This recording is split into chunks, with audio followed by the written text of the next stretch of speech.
إن الحمد لله نحمده ونستعينه ونستغفره ونعوذ بالله من شرور أنفسنا ومن سيئات أعمالنا من يهده الله فلا مضل له ومن يضلل فلا هادي له ونشهد أن لا إله إلا الله وحده لا شريك له ونشهد أن محمدا عبده ورسوله اللهم صل على محمد وعلى آل محمد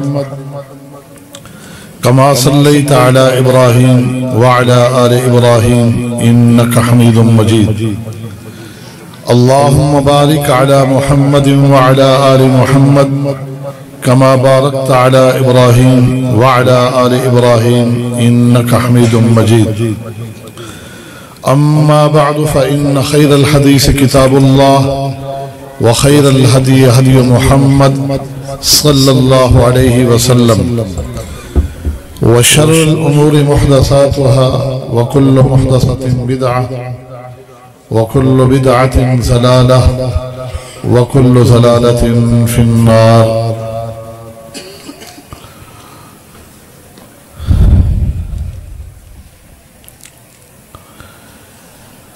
آج کی اس پروقار اور انتہائی سعید محفل و مجلس کے تمام شرکاء معززین حاضرین بالخصوص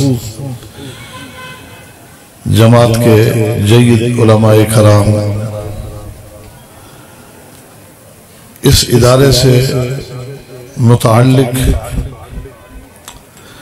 منتظمین محتممین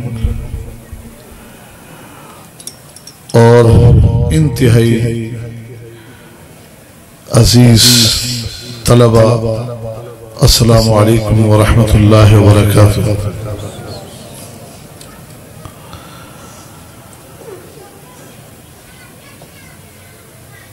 جس طرح ہمارے معززین شرکاء یہ اعلان سماعت فرما چکے ہیں کہ اس طرح کی مجالس کا اہتمام جو ہوتا ہے وہ خالصتاً ان طلباء کے اعزاز میں کہ جو ایک اپنی زندگی کا عرصہ اللہ تعالیٰ کی رضا کے لیے تعلیم اور تعلم میں وقف کر کے سند فراغت حاصل کر رہے ہوتے ان کے اعزاز میں منعقد کیے جاتے ہیں۔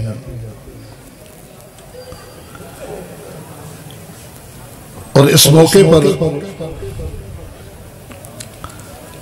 علماء کرام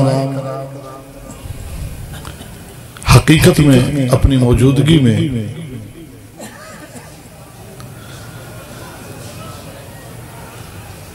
تمام معززین تمام شرکاء اور جماعت کے دیگر احباب تک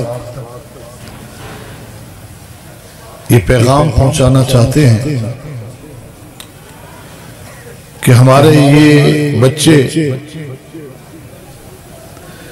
آج سے بحمد اللہ تعالی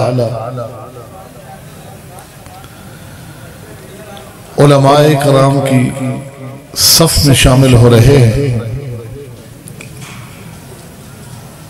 اور ہم شہادت جو سند پیش کی جاتی ہے شہادت دی جاتی ہے وہ یہ کہ اللہ کے فضل و کرم سے ہمارے یہ بچے اب مصلی امامت منبر خطابت مسند تدریس و افتاء کے اہل اور لائق ہیں۔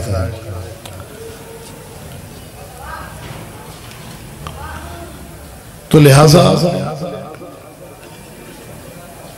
ہماری آج کی جو گفتگو ہے وہ خصوصی طور پر انہی بچوں کو روانہ کرتے ہوئے چند نصیحتیں کرنا مقصود ہوں۔ اسی کے ضمن میں ہم سب کے لیے انشاءاللہ نصیحت کی کچھ باتیں بھی ہمارے سامنے آتی رہیں گی، لیکن عزیز طلبہ، آپ اپنے قدر اور مقام کو اس بات سے سمجھیں کہ آپ کس کے وارث ہیں۔ العلماء ورثۃ الانبیاء، انبیاء کرام علیہم السلام کی وراثت جو کہ علم کی شکل میں ہے، آپ کتنے خوش نصیب ہیں کہ آپ کے حصے میں آئی ہے۔ لہذا آپ جن کے وارث ہیں ان کے اخلاق، عادات و اطوار، ان کی عوام الناس کے ساتھ ہمدردیاں، محبتیں، شفقتیں، ان کو بھی اپنے اندر پیدا کرنے کی مکمل کوشش کیجیے، اور یاد رکھیے کہ کوئی شخص کوئی چھوٹا سے چھوٹا کام بھی کرتا ہے تو وہ اس بات کو سمجھتا ہے کہ میری اس مہم میں محنت کے ساتھ ساتھ میری کامیابی کے لیے اس فن میں، اس شعبے میں جہاں بھی ہوتا ہے، اس فن یا اس شعبے یا اس مہم کے ساتھ مخلص ہونا بھی انتہائی ضروری ہے۔ لہذا جس شعبے کے ساتھ آپ منسلک ہوئے، بے شک وہ سب سے بہترین راستہ ہے روئے زمین پر، لہذا آپ اپنے اس منصب کے ساتھ تا حیات مخلص ہو کے رہنے کی کوشش کرنا۔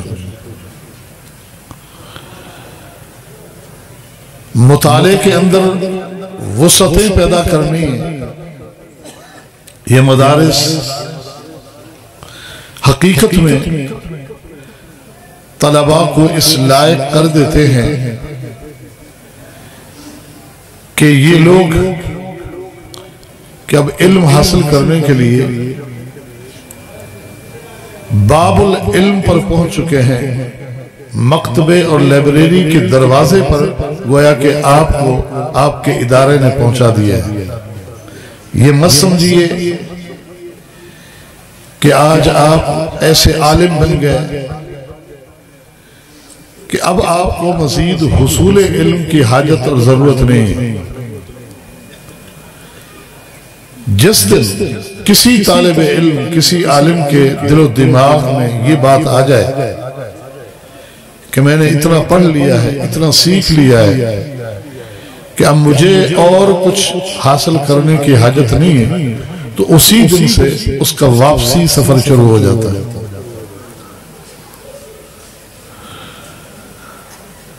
ہمیشہ منہج سلف سے متمسک رہی،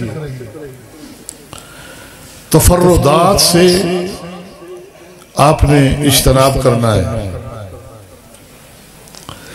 آپ کی ذاتی تحقیق، آپ سمجھتے ہیں کسی بھی اجتہادی مسئلے میں، کسی بھی چھوٹے بڑے مسئلے میں آپ کی جماعت کے اکابرین سے تھوڑا مختلف ہو رہی ہے، تو آپ عوام الناس کے سامنے اسے رکھنے کی کوشش نہ کرنا، کیونکہ عوام الناس ان اختلافات کو برداشت کرنے کی وسعت نہیں رکھتے۔ انتشار کا سبب بنے گا، اکابرین کے سامنے رکھیں۔ جب تک آپ کے کسی ایسی تحقیقی مسئلے کے حوالے سے آپ کے پاس نص صریح نہ ہو، اس وقت تک آپ نے عوام الناس کے سامنے اس مسئلے کو نہیں رکھنا۔ ایسے ہی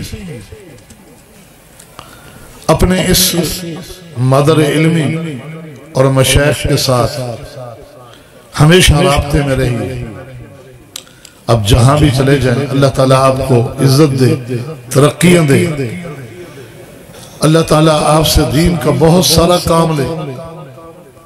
آپ یہ سوچ لیجئے کہ آپ صرف اور صرف جو کچھ آپ نے پڑھا سیکھا، آپ کے مشائخ نے آپ کو پڑھایا ہے، یہ صرف آپ کی اپنی اصلاح کے لیے کافی نہیں، بلکہ آپ کا ہدف یہ ہونا چاہیے کہ اللہ تعالیٰ عالمی سطح پر لوگوں کے عقائد و نظریات اور اعمال کی اصلاح کا آپ سے کام لے لے. تو اپنے مادر علمی اور مشائخ کے ساتھ ہمیشہ وابستہ رہیے. تعظیم و تقریم والا جو رشتہ ہے، توقیر والا، وہ ہمیشہ قائم رہے. بحمد اللہ تعالی آج جس کتاب کی آخری حدیث پڑھ کر آپ سند فراغت یہاں سے حاصل کرنے کی سعادت حاصل کر رہے ہیں، امیر المؤمنین فی الحدیث محمد بن اسماعیل بخاری رحمہ اللہ ایک دن اپنے استاد، نابینا استاد ابو معشر الزریر کے سامنے بیٹھے رو رہے ہیں اور ان سے معافی مانگ رہے ہیں کہ استاد محترم مجھے معاف کر دیجیے. استاد پوچھتا ہے کہ آپ نے کون سی غلطی کی؟ انتہائی لائق طالب علم، انتہائی باادب رہنے والے یہ طالب علم کس چیز کی معافی مانگ رہے ہیں؟ استاد محترم مجھے آپ معاف کیجئے، معاف کرنے کا وعدہ کیجئے، پھر میں اپنی غلطی بتاتا ہوں. جی آپ کو معاف کیا، بتائیے کون سی غلطی ہے جس کی معافی مانگ رہے ہیں؟ فرماتے ہیں کہ کل جب میں درس حدیث میں آپ کے سامنے بیٹھا تھا تو آپ نے ایک سند پڑھی حدیث بیان کرنے کے لیے، تو بڑی وہ عمدہ لگی. جب عمدہ لگی تو سر اٹھایا استاد کی طرف، اور نابینا آدمی جب گفتگو کرتا ہے تو اس کے ہاتھ اور منہ کی کچھ حرکات اس گفتگو کے غیر موافق بھی ہو جاتی ہے. نابینا آدمی تو اس طرح کی کچھ حرکات جو ہاتھ سے ہو رہی تھی، ان کو دیکھ کر ہلکی سی دل کے اندر ہنسی محسوس ہوئی اور فوراً رجوع کیا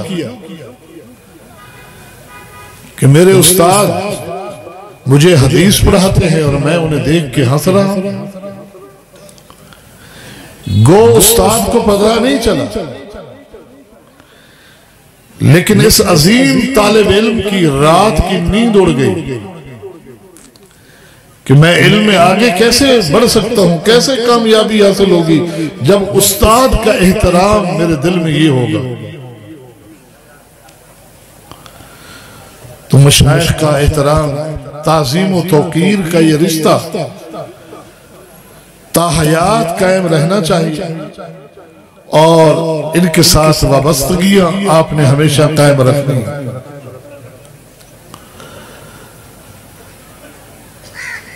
امیر المؤمنین فی الحدیث محمد بن اسماعیل بخاری کی یہ عظیم تصنیف جو اس وقت آپ کے سامنے ہے، اب غور تو کریں. اللہ تعالیٰ نے ان کے اخلاص اور ان کے جذبے کو کیسے شرف قبولیت بخشا ہے کہ پوری دنیا میں کوئی بھی شخص اس وقت تک عالم نہیں کہلاتا جب تک کہ اس عظیم کتاب الجامع الصحیح المسند المختصر من امور رسول اللہ صلی اللہ علیہ وسلم من سننہ و ایامہ کو مکمل طریقے سے پڑھ نہیں لیتا۔ اللہ تعالیٰ نے کیسا شرف قبولیت بخشا۔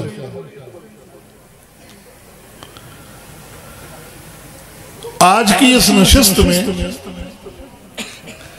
میں آپ کو ایک پڑھی ہوئی بات یاد دلاتا ہوں جو حقیقتاً امام بخاری رحمہ اللہ کا ایک عظیم پیغام ہے۔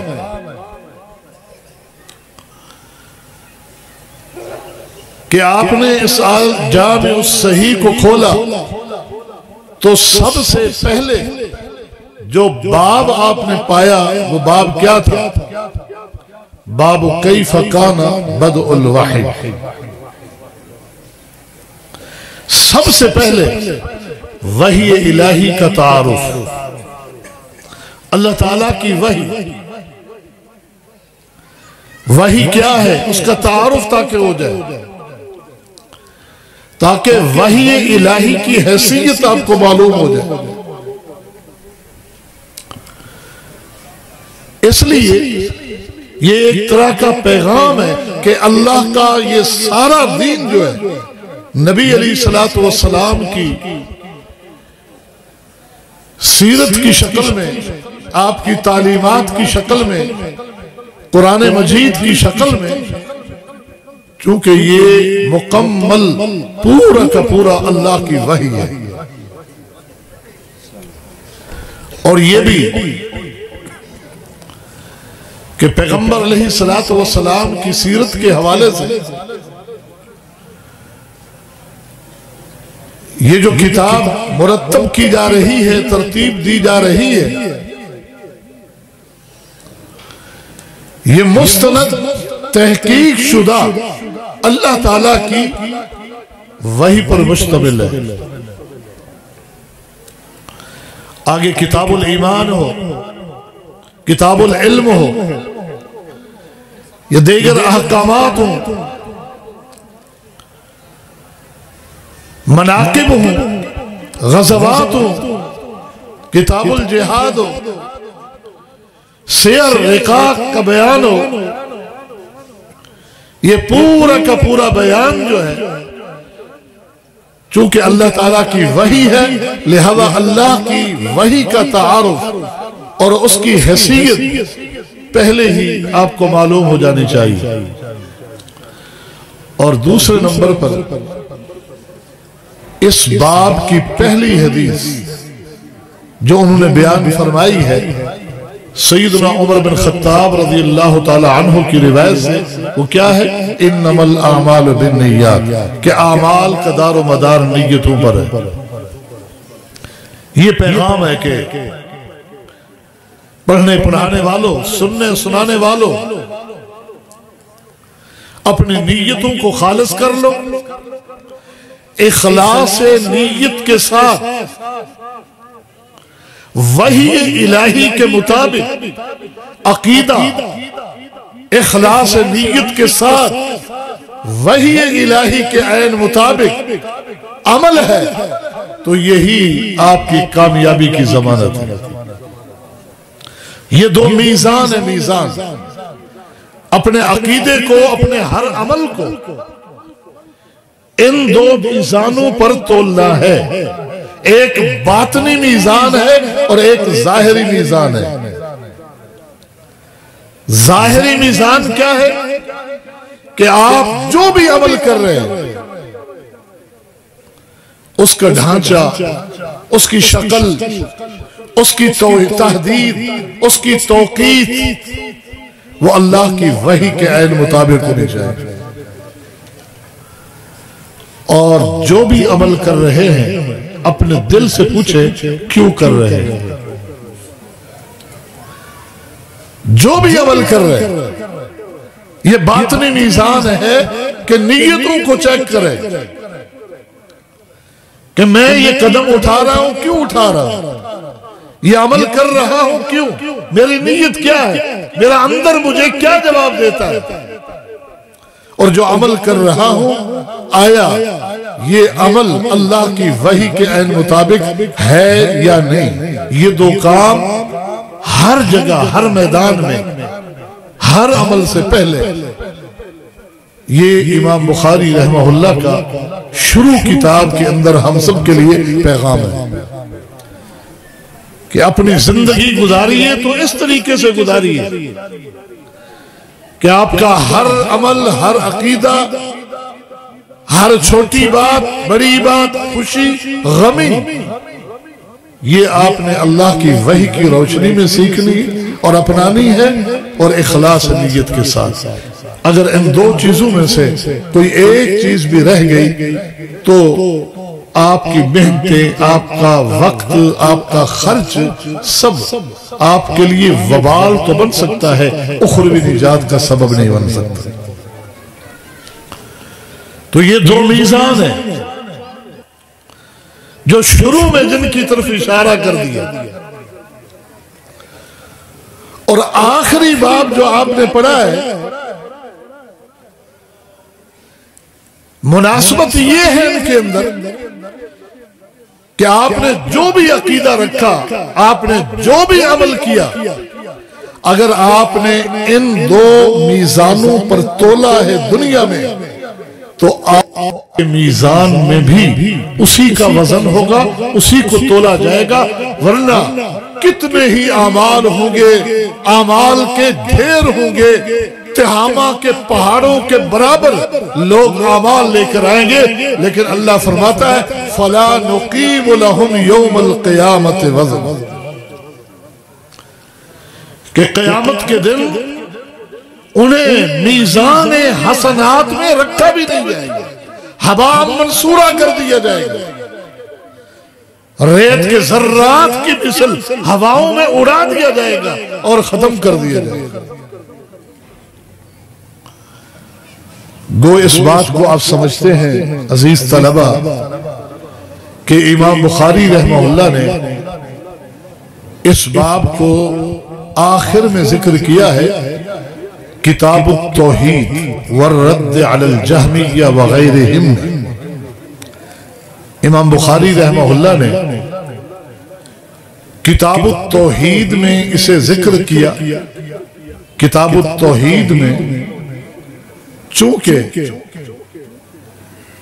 ان باطل فرقوں کا رد ہے کہ جنہوں نے توحید کے کسی نہ کسی حوالے سے الوہیت میں، ربوبیت میں، اسماء و صفات میں کہیں لچک دکھائی ہے، انکار کیا ہے، تو پورا کا پورا کتاب التوحید دلائل کی روشنی میں امام بخاری رحمہ اللہ نے ان لوگوں کا رد کیا۔ بالخصوص وہ لوگ کہ جو ہر چیز کو اپنے معیار عقل پر پرکھنے کے قائل ہے، کہ اس کی صحت کو جانچنے کے لیے معیار کس چیز کو بناتے ہیں؟ عقل کو۔ عقل اللہ رب العالمین کی عظیم نعمت ضرور ہے، عظیم نعمت ہے۔ اللہ نے اس نعمت کو بار بار اس احسان کو جتلا کر ذکر کیا ہے کہ ہم نے عقل کی نعمت سے تمہیں نوازا، لیکن یہ عقل اللہ کے دین کو سمجھنے کے لیے ہے، یہ عقل دین بنانے کے لیے نہیں ہے، اللہ کے دین کے مقابلے میں نیا دین پیش کرنے کے لیے نہیں۔ معیار جو ہے وہ اللہ کی وحی ہے ہمارے لیے۔ جو چیز عقل میں نہیں آتی تو وہ نہیں ہو سکتی۔ ہماری عقل، ہمارے علم، ہماری فہم کی حیثیت کیا ہے؟ وَمَا أُوتِيتُم مِّنَ الْعِلْمِ إِلَّا قَلِيلًا۔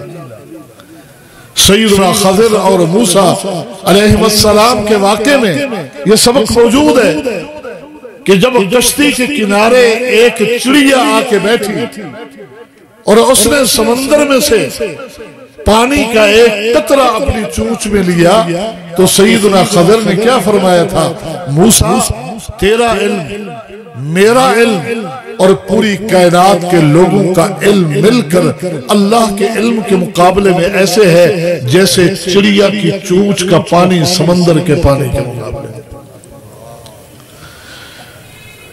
جو چیز اللہ نے بیان کر دی، ہم اس کی صحت کو جانچنے کے لیے اپنے علم اور اپنے عقل کو معیار قرار دیتے ہیں، جبکہ ہمارے علم، ہماری فہم کی حیثیت یہ ہے۔ جن اللہ تعالیٰ کی صفات کا انکار جہمیہ اور معتزلہ نے کیا ہے، ان میں سے ایک چیز وزن اعمال، کہ اللہ تعالیٰ قیامت کے دن لوگوں کے اعمال کو تولیں گے، باقاعدہ اس حوالے سے میزان لگایا جائے گا، ترازو لگایا جائے گا۔ اس اللہ رب العالمین کے وصف اور میزان کا بھی انکار کیا ہے۔ حقیقتاً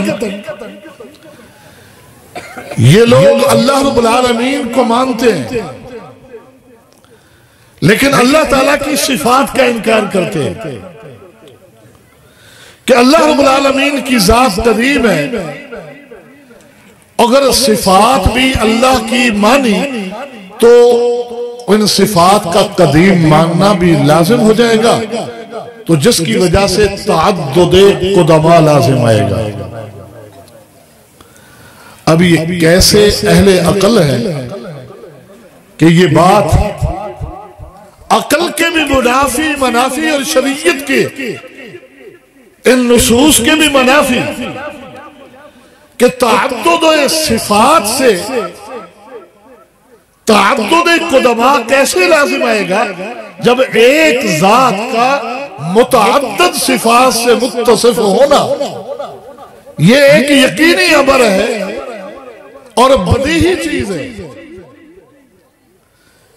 تو اس وجہ سے وہ اس تکلف کو برتتے ہیں کہ اللہ تعالیٰ کی صفات کی تعویلات اور صفات کا انکار کرتے ہیں۔ تو امام بخاری رحمہ اللہ نے یہ آخری باب کتاب التوحید کا باب قول اللہ تعالی وَنَزَعُ الْمَوَازِينَ الْقِسْطِ لِيَوْمِ الْقِيَامَةِ قائم کر کے جہاں قرآن کی آیت سے آگے حدیث پیش کر کے میزان کا ثبوت پیش کیا ہے، میزان کا ثبوت پیش کیا ہے، اور اللہ تعالیٰ کی کتاب کی حجیت کے ساتھ ساتھ اللہ کے پیغمبر کے فرمان کا حجت ہونا بھی ثابت کیا۔ قرآن مجید کی آیت بھی پیش کی، حدیث بھی ثبوت میزان کے لیے پیش کی کہ قرآن مجید اور اللہ کے پیغمبر کی احادیث، اس میں کوئی شک نہیں کہ مقام اور رتبے کے اعتبار سے ان میں ایسا ہی فرق ہے جیسے اللہ اور اللہ کے رسول میں فرق ہے، کہ وہ خالق کی صفت ہے، یہ مخلوق کی صفت ہے، لیکن حجیت میں جس طرح اللہ کا قرآن کتاب اللہ ہمارے لیے حجت اور دین ہے، اسی طرح اللہ کے پیغمبر علیہ السلام کی تشریحات، آپ کی تعلیمات، آپ کے اقوال، آپ کے اعمال بھی ہمارے لیے حجت اور دین ہے۔ ان چیزوں کو ثابت کرنے کے ساتھ ساتھ کتاب کے آخر میں قیامت کے دن کے اس ترازو اور میزان کا تذکرہ ہم سب کے لیے ایک بہت بڑا وعظ ہے کہ قیامت کے دن اس میزان حسنات کے لیے کچھ نہ کچھ جمع کر لو، اس میزان کے لیے کچھ نیکیاں کر لو، تاکہ تمہارے میزان، تمہارے اعمال میزان میں نیکیوں والے پلڑے کو جھکا سکے۔ اور اس کے ساتھ ساتھ کہ زندگی میں ان اعمال کو اپنانے کی کوشش کیجئے کہ جو قیامت کے دن اللہ کے میزان میں بھاری ثابت ہو۔ وَالْوَزْنُ يَوْمَئِذٍ الْحَقُّ، میزان برحق ہے، اس میں کوئی شک و شبہ نہیں ہے۔ نبی علیہ السلام نے بتا دیا لہو لسان و کفتان، باقی وہ کتنا بڑا میزان ہے، وہ کتنا بڑا ترازو ہے، اور اس کے کفے، اس کے پلڑے کتنے بڑے، وہ اللہ ہی جانتا ہے، وہ اللہ ہی کے علم ہے کہ ایک پلڑے میں ساتوں زمینوں اور آسمانوں کو رکھ دیا جائے تو وہ پلڑا خالی نظر آئے۔ وہ میزان کتنا بڑا ہو سکتا ہے۔ ہاں، اگر ایک چھوٹا سا عمل اللہ کی وحی کے عین مطابق اخلاص نیت کے ساتھ ہو تو ان ترازوں کو بھر دینے والا عمل ہے۔ سیدنا ابو موسیٰ اشعری رضی اللہ تعالیٰ عنہ فرماتے ہیں، اور رسول اللہ صلی اللہ علیہ وسلم نے فرمایا، لوگو الطہور شطر الایمان والحمدللہ تملأ المیزان والحمدللہ وسبحان اللہ یملعان ما بین السماوات والارض۔ لوگو پاکیزگی آدھا ایمان ہے، اور کلمہ حمد سچے دل سے تم ادا کرتے ہو، الحمدللہ کہتے ہو، اللہ تمہاری اس نیکی کو قبول کر لے تو قیامت کے دن میزان کو یہ تمہارا کلمہ ادا کرنا زبان سے قیامت کے دن کے اس میزان کو بھر دینے والا۔ جس میزان میں ساتوں آسمان رکھے جائیں، ساتوں زمینیں رکھی جائیں، وہ خالی نظر آئے، لیکن اللہ کلمہ حمد کو قبول کر لے۔ اور قبول کس عمل کو کرتا ہے؟ وہی جو اللہ تعالیٰ کے پیغمبروں کی تعلیمات کے مطابق ہو اور سچے دل سے کیے ہوئے اعمال و اقوال۔ میزان کو بھر دینے والا عمل، میزان۔ سیدنا انس رضی اللہ تعالیٰ عنہ فرماتے ہیں، میں نے نبی علیہ السلام سے ایک دن گزارش کی کہ اے اللہ کے پیغمبر، قیامت کے دن میری آپ ضرور سفارش کرنا۔ آپ نے فرمایا انی فاعل، ٹھیک ہے انس، میں ایسا کروں گا۔ اے اللہ کے پیغمبر، میدان معاشر میں میں آپ کو کہاں ڈھونڈوں؟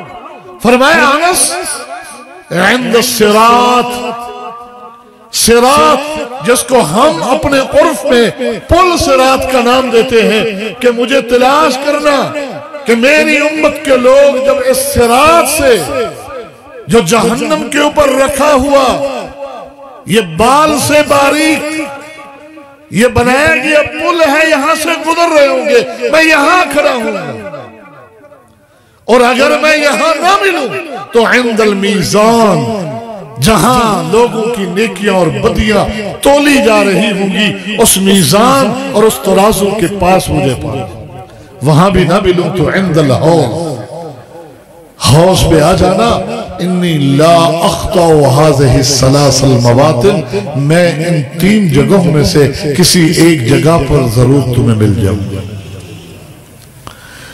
تو میزان میں اللہ رب العالمین نیکیاں تولے گا۔ فَأَمَّا مَنْ خَفَّتْ مَوَازِينُهُ، قرآن میں ایک نہیں متعدد جگہوں پر اللہ تعالیٰ نے ذکر کیا ان لوگوں کا بھی کہ فَأَمَّا مَنْ ثَقُلَتْ مَوَازِينُهُ فَهُوَ فِي عِيشَةٍ رَاضِيَةٍ وَأَمَّا مَنْ خَفَّتْ مَوَازِينُهُ فَأُمُّهُ هَاوِيَةٌ وَمَا أَدْرَاكَ مَا هِيَ نَارٌ حَامِيَةٌ۔ کچھ لوگ ایسے بھی ہیں کہ جن کے میزان حسنات نیکیوں کا پلڑا بھاری ہو جائے گا، وہ من پسند زندگی میں ہوں گے، اور جن لوگوں کا نیکیوں کا پلڑا ہلکا بڑھ گیا، گناہوں کا پلڑا بھاری ہو گیا، ان کی آغوش اور ان کا ٹھکانہ ہاویہ ہے۔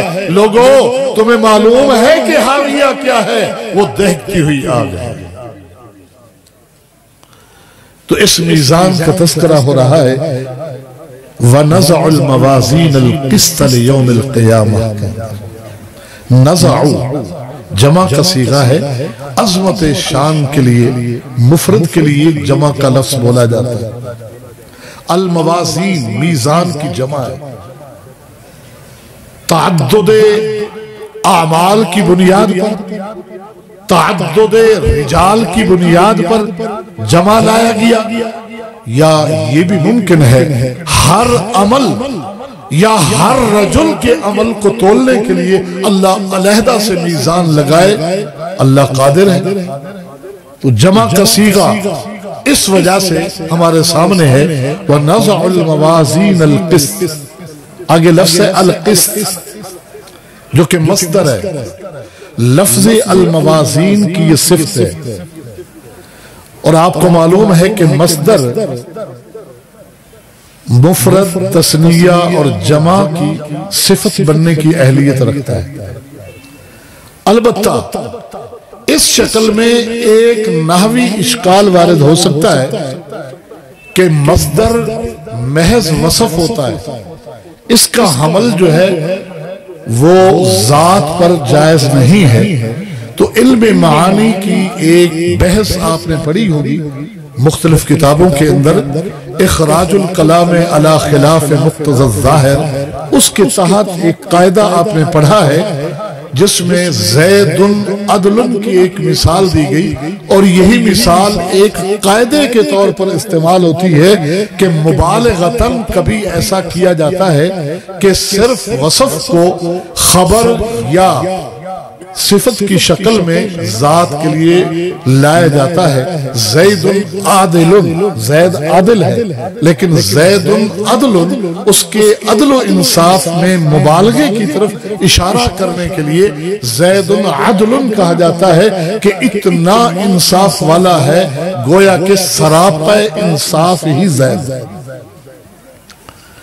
دوسری ترکیب لفظ القسط جو ہے یہ مفعول لہو بھی بن سکتا ہے، وَنَضَعُ الْمَوَازِينَ لِلْقِسْطِ لِحِسَابِ يَوْمِ الْقِيَامَةِ، قیامت کے دن کے حساب و کتاب کے لیے۔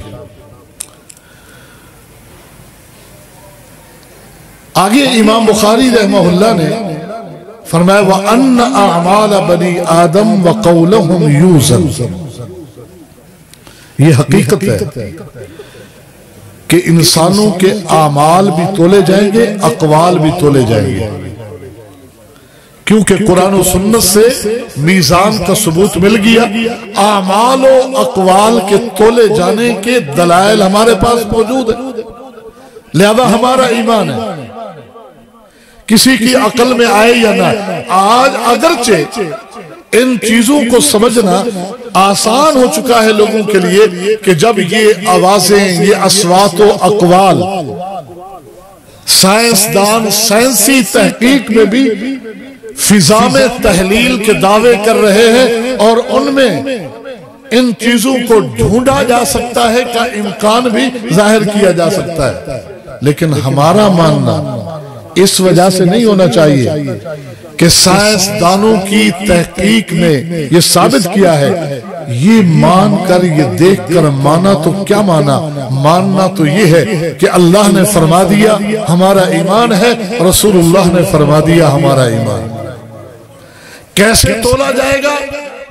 رب تعالیٰ جس طرح چاہے، وہ چاہے تو وہ رجسٹر جن میں اعمال و اقوال لکھے جا رہے ہیں، کرامن کاتبین موجود ہیں جو ہمارے ہر قول اور ہر فعل کو نوٹ کر رہے ہیں، رب چاہے تو ان لکھے ہوئے رجسٹروں کو میزان میں رکھ دے، اور دلیل موجود ہے اس کی بھی، وہ حدیث بطاقہ کہ قیامت کے دن اللہ رب العالمین ایک شخص کو بلائیں گے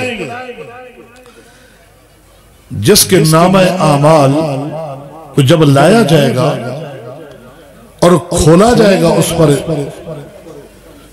99 رجسٹر گناہوں کے پر ہوں گے۔ وَكُلُّ سِجِلٍ مَدَّ الْبَصَرِ، ہر رجسٹر اتنا بڑا کہ تا حد نگاہ 99 رجسٹر ایسے گناہوں سے بھرے ہوئے۔ اللہ تعالیٰ اس بندے سے پوچھے گا اتمکن من ھذا شیئا، ان تیرے رجسٹروں میں جو تیرے اقوال اعمال گناہ لکھے ہوئے ہیں کسی ایک کا انکار کرتا ہے؟ لا یا رب۔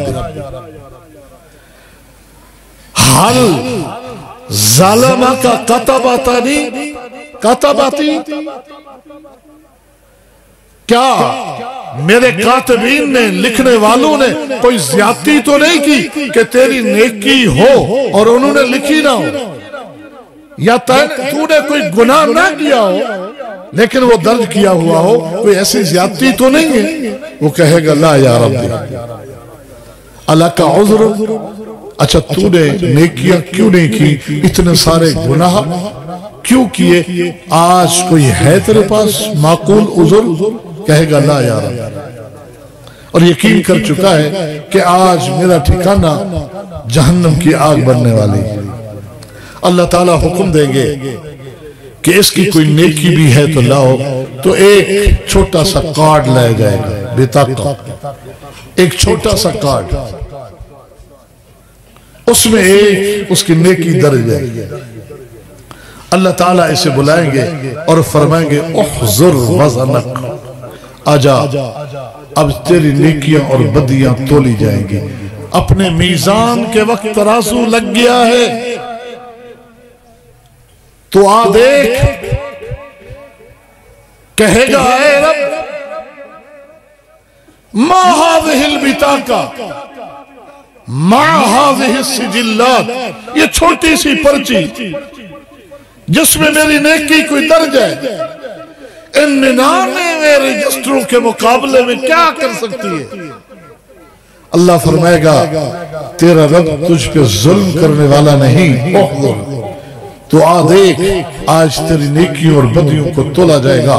99 رجسٹر میزان کے ایک پلڑے میں رکھے جائیں گے، جب وہ بطاقہ ایک چھوٹا سا کارڈ دوسرے پلڑے میں رکھا جائے گا، فتاشت السجلات وثقلت البطاقہ، وہ 99 رجسٹروں والا پلڑا اٹھ جائے گا اور وہ پرچی والا پلڑا جھک جائے گا، کیونکہ اس میں لکھا ہوگا اشہد اللہ الہ الا اللہ، میں گواہی دیتا ہوں کہ اللہ کے سوا کوئی عبادت کے لائق نہیں، وہ تنہا عبادت کے لائق ہے، اور میں گواہی دیتا ہوں کہ محمد صلی اللہ علیہ وسلم اللہ کے بندے اور اللہ کے رسول ہیں۔ وہ پلڑا جھک جائے گا، اللہ فرمائے گا لا یسکل مع اسم اللہ شیء، اللہ کے نام کے مقابلے میں کون سی چیز بھاری ہو سکتی ہے، جاؤ اس کو میرے بندے کو جنت میں لے جاؤ۔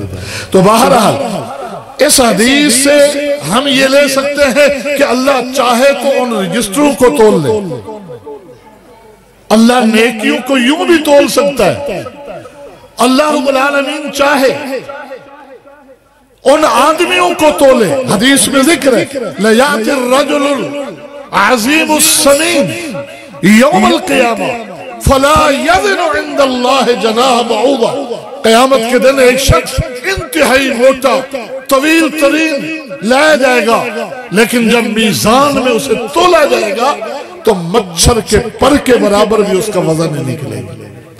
اور رب چاہے ان اعمال و اقوال کو کوئی خوبصورت شکل دے دے، رب چاہے ان اعمال کو اعمال کی حیثیت میں، اقوال کو اقوال کی حیثیت میں تولے۔ وَهُوَ عَلَىٰ كُلِّ شَيْءٍ قَدِيرٌ، اللہ ہر چیز پر قادر ہے۔ ہمارا یہ انکار کہ یہ کیسے ہو سکتا ہے، یہ اللہ تعالیٰ کی قدرت کا انکار ہے۔ ان اعمال بنی آدم وقولہم یوزن، امام بخاری کی جس طرح ایک عادت ہے، پہلے بھی آپ مختلف ابواب و کتب میں دیکھا ہے کہ جب ایک بات گزرے اسی سے مناسبت والا لفظ قرآن میں ہوتا ہے تو اس کو بھی حل کر دیتے ہیں۔ تو وَوَزِنُوا بِالْقِسْطَاسِ الْمُسْتَقِيمِ، اس آیت کی طرف اشارہ کرتے ہیں کہ لفظ القسطاس جو ہے یہ بھی العدل بالروبیہ، یہ مفسر قرآن ابن عباس کے شاگرد مجاہد کا قول ہے کہ یہ قسطاس یا قسطاس کا لفظ جو دونوں طریقے سے پڑھا جا سکتا ہے، یہ رومی زبان کا لفظ ہے، اور رومی زبان میں بھی اس کا معنی عدل و انصاف ہے۔ اگر رومی زبان کا لفظ ہے، عربی میں مستعمل ہے، تو اس قاعدے کو آپ سمجھتے ہیں ایسے الفاظ کو معرب کہتے ہیں۔ اور ایسا بھی ممکن ہے کہ ایک لفظ مختلف زبانوں میں ایک ہی معنی میں مستعمل ہو، یہ بھی احتمال موجود ہے کہ رومی زبان میں بھی قسطاس عدل کے معنی میں آتا ہے، اور عربی زبان میں بھی یہ لفظ جو ہے وہ عدل کے معنی میں آتا ہے۔ وَيُقَالُ الْقِسْطُ مَصْدَرُ الْمُقْسِطِ وَهُوَ الْعَادِلِ فَأَمَّا الْقَاسِطُ فَهُوَ الْجَائِرِ۔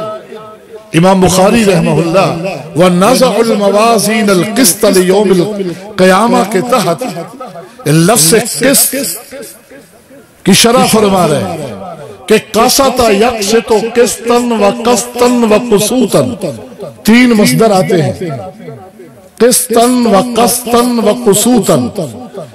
جب قسط قاف کے کسرہ کے ساتھ ہو تو عدل انصاف کے معنی میں، جب قسط اور قسوط تو ظلم کے معنی میں آتا ہے۔ ایک قول یہ ہے، لیکن امام بخاری رحمہ اللہ نے دوسرے قول کو ترجیح دی، اور وہی قول ہی راجح ہے۔ وہ کیا ہے کہ قسط یقسط قسطاً وقسوطاً ہے۔ البتہ یہ قسط جو ہے یہ باب افعال سے مصدر ہے، اقسط یقسط اقساطاً وقسطاً، اس لیے فرمایا کہ والقسط ویقال القسط مصدر المقسط۔ المقسط جو ہے یہ اسم فاعل کا صیغہ ہے باب افعال سے، تو باب افعال جو ہے وہ ثلاثی مزید فی ہے، تو مصدر میں وہ حروف زیادت کہاں گئے؟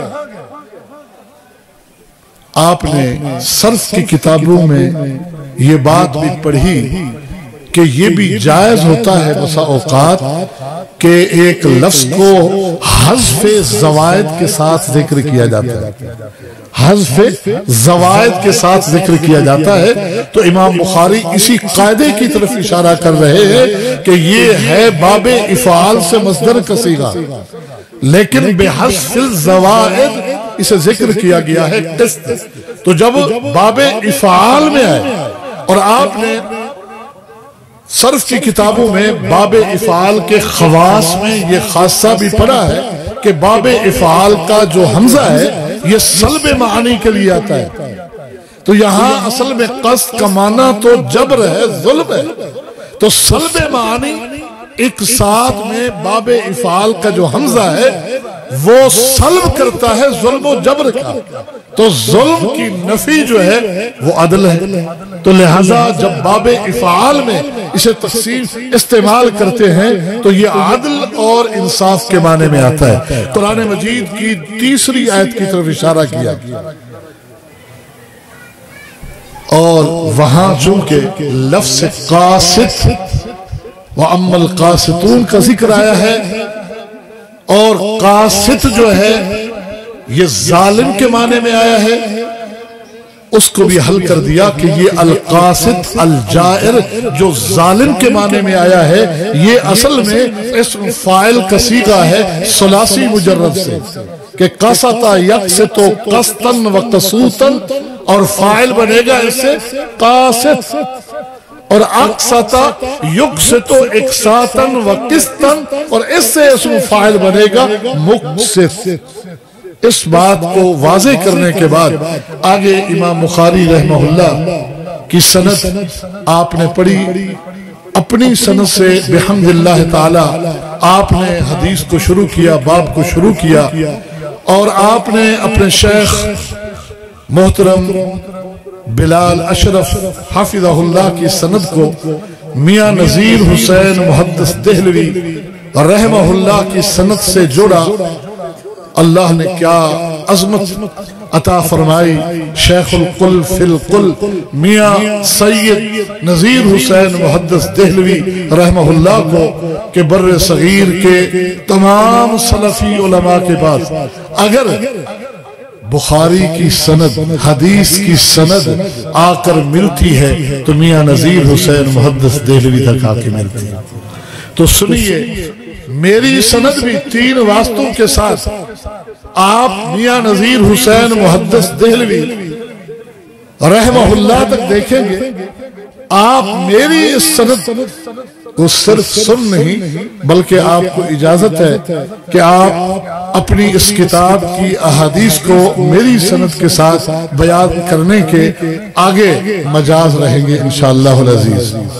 میں نے اپنے شیخ عبدالحکم محدث دہلوی سے بحمد اللہ تعالی حرف بحرف بخاری شریف پڑھی۔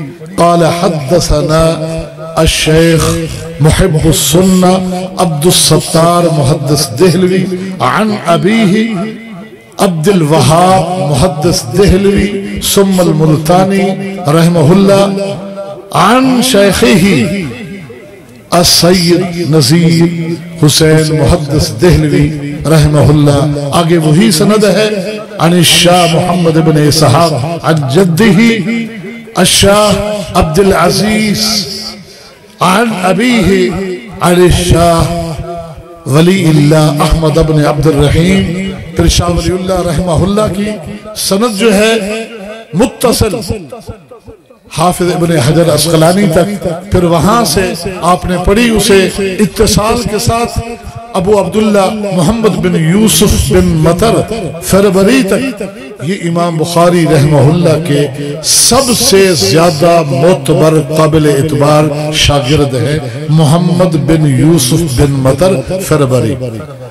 امام بخاری رحمہ اللہ سے گو براہ راست یہ صحیح 90,000 طلباء نے پڑھی ہے، 90,000 طلباء نے سیکھی ہے، لیکن انتہائی مستند طریقے سے متصل اسناد کے ساتھ جو نسخے ہم تک پہنچتے ہیں وہ 4 نسخے ہیں، اور ایک 5واں نسخہ بغدادیہ کا بھی ذکر کتب میں ملتا ہے۔ ان سارے نسخوں میں سب سے اصح ترین نسخہ جو ہے وہ فربری کا نسخہ ہے جو ابھی آپ کے سامنے ہے۔ انہوں نے امام بخاری رحمہ اللہ سے یہ صحیح جامع الصحیح 2 بار پڑھی ہے۔ 248 ہجری میں اپنے علاقے فربر میں، اور پھر 252 ہجری میں بخارا میں جا کے پڑھی۔ تو سب سے آخری شاگرد بھی یوں امام بخاری رحمہ اللہ کے یہی فربری ٹھہرتے ہیں۔ یہ نسخہ بھی انہی کا ہے جو انتہائی مستند نسخہ ہے۔ یہی بیان فرماتے ہیں آگے جو آپ نے سند پڑھی ہے امام بخاری رحمہ اللہ کہ قال امیر المؤمنین فی الحدیث محمد بن اسماعیل قال حدثنا احمد بن اشکاب قال حدثنا محمد بن فضیل عن عمارة بن القعقاع عن ابی زرعة عن ابی حریرة رضی اللہ عنہ قال قال النبی صلی اللہ علیہ وسلم کلمتان حبیبتان الى الرحمن خفیفتان علی اللسان ثقیلتان فی المیزان۔ امام بخاری رحمہ اللہ یہ حدیث اپنی صحیح کتاب میں پہلے بھی 2 بار بیان کر چکے ہیں۔ آپ نے کتاب الایمان والنذور میں بھی پڑھی ہے یہ حدیث، اور کتاب الدعوات میں بھی یہ حدیث آپ نے پڑھی ہے۔ کتاب الدعوات میں انہوں نے اپنے شیخ زہیر بن حرب کی سند سے بیان کی ہے، اور کتاب الایمان والنذور میں اپنے شیخ قتیبہ بن سعید کی سند سے بیان کی ہے، اور یہاں اپنے شیخ احمد بن اشکاب کی سند سے بیان کرنے کا ایک نکتہ یہ بھی ہے کہ امام بخاری کے آخری شیخ احمد بن اشکاب ہے، تو آخری حدیث انہی سے روایت کی ہے انہوں نے، کیونکہ حافظ ابن حجر نے تہذیب میں امام بخاری کا قول نقل کیا ہے کہ آخر لقیت لقیتہ بمصر کہ یہ میرے آخری شیخ ہیں کہ مصر میں میری ان سے ملاقات ہوئی تھی. تو ایک اشارہ آخر میں آخری حدیث اپنے آخری شیخ سے ذکر کر کے متصل سند سیدنا ابو ہریرہ رضی اللہ تعالی عنہ کی سند سے بیان کی ہے. آگے حدیث کی شرح بحمد اللہ تعالی بڑی وسیع و طریق اپنے اندر وسعت رکھتی ہے. بہرحال اختصار کے ساتھ اس کا معنی اور مفہوم عوام الناس کے لیے کہ بھائیوں، بیٹوں، نوجوانوں، یہ حدیث جو آج آپ کے سامنے پڑھی گئی ہے اس کا خلاصہ یہ ہے کہ اللہ کے ذکر کے ساتھ، اللہ کی تسبیح کے ساتھ، اللہ کی حمد کے ساتھ ہمیشہ اپنی زبانوں کو تر و تازہ رکھا کرو. سبحان اللہ و بحمدہ سبحان اللہ العظیم، یہ وہ کلمات ہیں جو اللہ کو بہت ہی محبوب اور بہت ہی پیارے ہیں، زبان سے ادا کرنے میں انتہائی ہلکے ہیں اور قیامت کے دن میزان کو بھر دینے والے. میزان کا ثبوت امام بخاری اس میزان کے ثبوت کے لیے اس حدیث کو یہاں پیش کر رہے ہیں. اللہ رب العالمین سے دعا گو ہوں اللہ تعالیٰ آپ لوگوں کو اپنے اس دین کا سپاہی اور مجاہد بنا کے رکھے. جہاں کہیں بھی ہوں اللہ تعالیٰ آپ کی حفاظت فرمائے. آپ کو اپنے اساتذہ، مشائخ، ادارے کے منتظمین، اداروں کے ساتھ تعاون کرنے والے کسی بھی طرح سے، اور اپنے والدین کے والدین کے لیے صدقہ جاریہ بنا دے. وآخر دعوانا ان الحمدللہ رب العالمین.